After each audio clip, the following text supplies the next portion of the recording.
Bismillahirrahmanirrahim. Assalamu alaikum. Welcome to another video. In this video, we will talk about kidney disorders. We have talked about the functions of kidney, the osmoregulatory function of kidney, the structure of kidneys and nephrons and all that in our previous videos. But in this video, we will talk about kidney disorders, renal disorders, and the main disorder is kidney stones. So without wasting our time, let's start our video. Allahumma inni as'aluka ilman nafian. Oh Allah, I ask you for beneficial knowledge.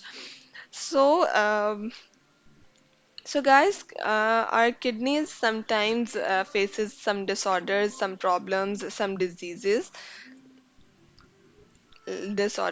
and one of them is kidney stones. और एक उनमें से जो है वो kidney stone है कि हमारी kidney में stones हो जाते हैं. In this video we will talk about sorry for bad spellings,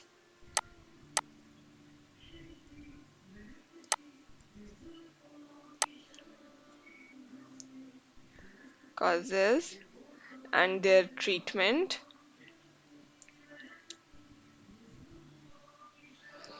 and their symptoms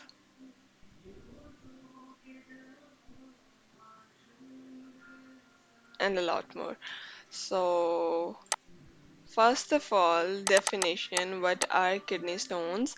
So, when our urine becomes concentrated, the crystals of many salts, for example, calcium oxalate, calcium and ammonium phosphate, like calcium phosphate and ammonium phosphate, uric acid, etc., are formed in it, and such large crystals cannot pass in urine and forms hard deposits called kidney stones. So what happens basically जब हमारा जो blood से जो है वो glomerulus filtrate जो है जिस वक्त बोमांस कैप्सूल में आता है, तो यू नो कि उसके अंदर काफ़ी ज़्यादा जो है वो सॉल्ट्स और वाटर वो सारी चीज़ें इंक्लूड होती हैं. समटाइम्स इट हैपेंस कि आप पानी बहुत कम लेते हैं जिसकी वजह से कॉन्सेंट्रेशन जो यूरिन की जो कॉन्सेंट्रेशन है वो बहुत ज़्यादा हाई हो जाती है. कॉन्सेंट्रेशन हाई होने से मुराद ये है कि यूरिन में वाटर लेवल जो है वो कम होगा. यूरिन कॉन्सेंट्रेशन हाई होने से मुराद ये है कि इसमें वाटर कम और सॉल्ट्स जो हैं, सॉरी,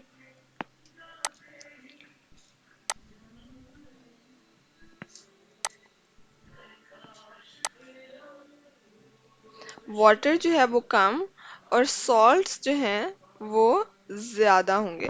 जब सॉल्ट्स और जो आयंस वगैरह हैं वो हमारी बॉडी में ज़्यादा हो जाते हैं ना, तो वो समटाइम्स क्रिस्टलाइज भी हो जाते हैं, यानी वो डिपॉजिट होना शुरू हो जाते हैं, वो बैठना शुरू कर देते हैं. फॉर एग्जांपल सॉल्ट्स में अगर हम बात की जाए कैल्शियम ऑक्सलेट की या अमोनियम फॉस्फेट की या यूरिक एसिड वगैरह की, तो यूरिक एसिड और इस तरह के काफ़ी और जो चीज़ें हैं, यूरिया भी आपको पता है कि वो क्रिस्टल फॉर्म में क्रिस्टलाइज भी हो जाता है. तो वो कंसनट्रेटेड यूरिन की वजह से वो हमारी किडनी में, क्योंकि हमारी किडनी में इतने बारीक जो है वो यू नो जो कैपिलरीज की वॉल्स हैं कि वो जो ब्लड को और इन सब चीज़ों को जो है वो फिल्टर नहीं करती, जो उनको रोक लेती हैं. तो अगर वो सॉल्ट जो है वो नॉर्मल रूटीन से उसके साइज बड़ा हो जाएगा या वो क्रिस्टलाइज होने लग जाएगा, तो वो भी उन टिब्यूल्स से मूव नहीं होगा, not either by diffusion and not either by any other process. तो वो वहाँ पे डिपॉजिट होना शुरू कर देंगे, और जब वो डिपॉजिट होंगे तो वो उन चीज़ों को, वो उन पोर्स को और उन ट्यूब्स को जो है वो क्लॉग कर देंगे. जब वो उनको क्लॉग करते हैं तो वहाँ पे पेन होने लग जाती है, सीवियर पेन होती है, उसकी वजह से बहुत ज़्यादा इम्पैक्ट पड़ता है हमारी नॉर्मल रूटीन को, हमें वॉमिटिंग होने लग जाएगी और यूरिन में जो है वो ब्लड आने लग जाता है. समटाइम्स अगर हमारी वो क्रिस्टल्स जो है वो चुभने लग जाए, वो इतने बड़ी साइज़ क्योंकि वो हमारी किडनीज के अंदर इंजरीज कॉज करना शुरू कर देते हैं, तो उस वजह से जो है वो हम लोग के किडनीज की फंक्शनिंग भी अफेक्ट हो रही होती है, और जो बाकी की जो बॉडी है उस पे भी इम्पैक्ट आ रहा होता है. So the main signs and symptoms of kidney stones include severe pain in kidney और in lower abdomen. You know kidney की पेन या लोअर एब्डोमेन में पेन कैसे पता चलती है? यू नो कि kidneys are lying at the back wall of our abdomen, तो हमारे एब्डोमेन की बैक वॉल में और डायफ्राम के नीचे मौजूद होती हैं. तो वहाँ पे हम लोग को जो है वो बैक साइड पे बहुत ज़्यादा पेन फील होने लग जाती है, और पेन इतनी शदीद होती है कि उसकी वजह से वॉमिटिंग, फ्रीक्वेंट यूरिनेशन इस वजह से हो रही होती है कि समटाइम्स स्टोन्स जो है ना वो किसी जगह क्लॉग नहीं हुए होते। जब आपको यूरिन फील होता है, व्हेन यू फील यूरिनेटिंग, तो वो आप यूरिन पास ऑन कर रहे होंगे ना, तो वो पानी के साथ साथ वो स्टोन जो है ना वो भी आगे आ जाएगा और वो इसको ब्लॉक कर देगा। फिर थोड़ी देर बाद जब आप उठेंगे, मूव करेंगे इधर उधर, तो ये स्टोन अपनी जगह से हट जाएगा, ये रिलीज हो जाएगा। तो फिर आपको फील होगा कि I am still feeling urinating, तो आप फिर वॉशरूम जाएंगे और फिर इसी तरह से वो स्टोन क्लॉग कर लेगा। तो इस वजह से जो है वो आपको फ्रीक्वेंट यूरिनेशन फील हो रही होती है। फाउल स्मेलिंग यूरिन, यानी यूरिन में बहुत ज़्यादा गंदी सी स्मेल आ रही होती है, और समटाइम्स अगर आपकी किडनीज में इन स्टोन्स की वजह से इन्फेक्शन हो जाता है या वूंड्स हो जाते हैं, तो उस वजह से ब्लड और पस भी आना शुरू हो जाती है किडनीज में से यूरिन के साथ। That is the severe case.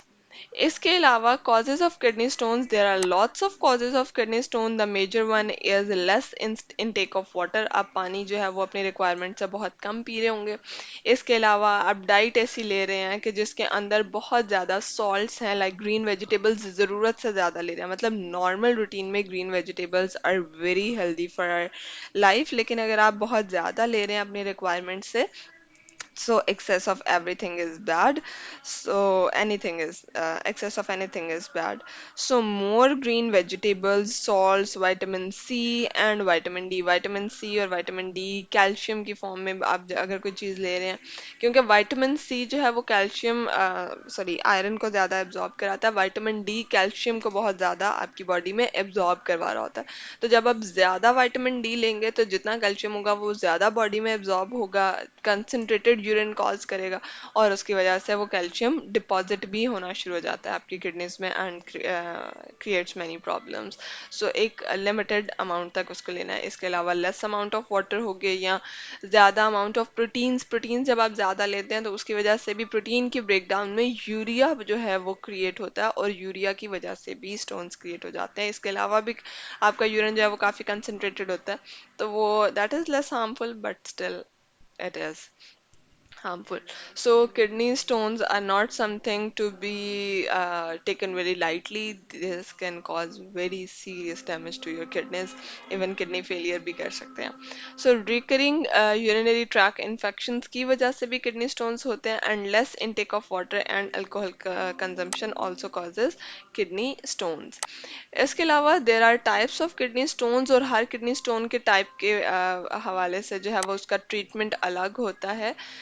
90% of kidney stones can pass through urinary system. Almost 90% जो किडनी स्टोन्स हैं वो यूरिनरी सिस्टम से के थ्रू जो है वो बाहर निकल जाते हैं। फॉर एग्जांपल आप ज़्यादा पानी पीना शुरू कर देंगे तो जो आपका किडनी के अंदर जो है वो डाइल्यूटेड यूरिन जो है वो प्रोड्यूस होगा। जब डाइल्यूटेड यूरिन होगा तो जो किडनी के अंदर स्टोन्स, जो भी कैल्शियम है या यूरिया है या जो भी चीज़ है, वो उस वाटर के अंदर जो है डाइल्यूटेड यूरिन में जो वाटर कंटेंट है वो उसको डिसॉल्व कर लेगा। जब वो उन स्टोन्स को अपने अंदर डिसॉल्व कर लेगा और वो यूरिन के थ्रू बाहर निकल जाते हैं। बट समटाइम्स जो हमारे स्टोन्स हैं उनका साइज इतना बड़ा होता है, their size is too large to pass through urine.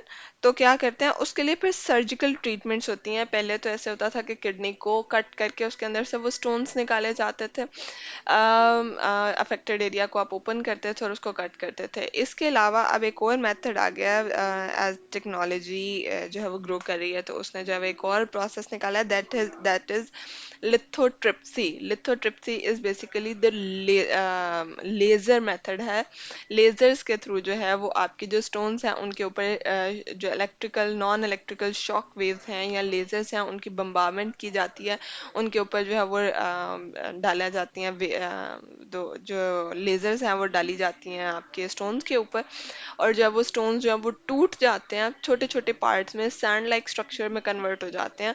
अब टू लार्ज है तो जब वो स्मॉल हो जाएगा, छोटा हो जाएगा, तो फिर वो इसी तरह से ज़्यादा पानी पीने की वजह से स्मॉल स्टोन्स जो हैं, सैंड लाइक स्टोन्स जो हैं, वो डिसॉल्व हो जाते हैं आपके वाटर के साथ। जो आपने वाटर लिया होता है डाइल्यूटेड यूरिन में, जो है वो वाटर के साथ डिसॉल्व हो जाते हैं, dissolves with water and water, TER, and passes away through urine, और वो यूरिन के थ्रू बाहर निकल जाते हैं। ठीक है। So, this is the end of today's topic. We will talk about renal failure in our another video. तब तक के लिए, if you guys have any query regarding kidney stones, just comment down below and I'll try my best to get back to you as soon as possible. तब तक के लिए अल्लाह हाफिज।